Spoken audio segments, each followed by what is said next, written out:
পাহাড়ি সব ঘোড়া এক একজনের দেহের গড়ন বেশ, ঘাড়ে ঘন কেশর, লেজ আর শক্তিশালী পেশির পা। কিন্তু শুধু দেহের গড়ন দেখিয়ে পার পাওয়ার জন্যই এসব ঘোড়ার। তাদেরকে নেওয়া হয় রিমান্ডে। সেখানে ঠিকঠাক দক্ষতা দেখাতে পারলেই তবেই মুক্তির রানী, সম্রাট, রাস্তার রাজা দুলকিদের। আর তাদের এই কাণ্ড কারবার দেখে মুগ্ধতার শেষ নেই দর্শনার্থীদের।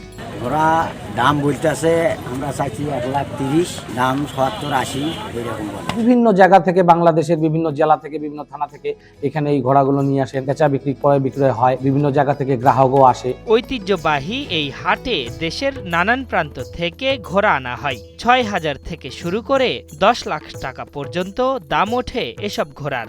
আর শক্তি পরীক্ষা করতে পাশের খোলা মাঠে এসব ঘোড়াকে রিমান্ডে নেওয়া হয়। এখানে প্রাণীগুলো শক্তিমত্তার প্রমাণ দিতে পারলেই ঘোড়ার মালিকানা বদল হচ্ছে। এখানে অনেকগুলা ঘোড়া উঠছে, আমরা বাপ বেটা এই জীবনের প্রথম ঘোড়া দেখতে আসলাম। কয়েকদিন আগে ঘোড়া দেখছিলাম, ঘোড়া দৌড় দেখছিলাম, ওগুলোই ভালো লাগছিল।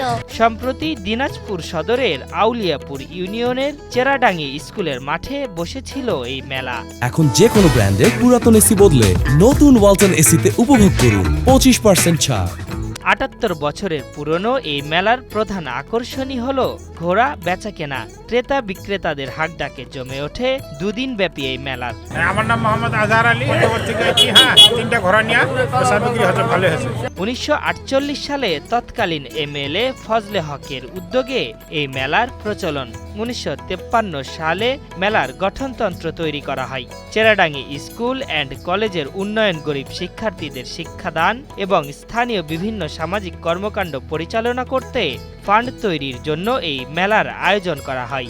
সেই ধারাবাহিকতায় ৭৮তম এই মেলার আয়োজন। নাগরদোলাতে অনেক ভয় লাগে, কিন্তু এরপরে অনেক আনন্দ করছি, অনেক এনজয় করছি। মেলায় এসে অনেক ভালো লাগলো, নাগরদোলায় উঠে অনেক ভালো লাগতেছে। রীতি অনুযায়ী মাঘের শেষ সপ্তাহে প্রতি বছর এই মেলা শুরু হয়। মেলাকে কেন্দ্র করে বাহারি পণ্যের দোকান বসেছিল, যা দেখতে আশেপাশের কয়েকটি জেলার মানুষ মেলাতে ভিড় করেন।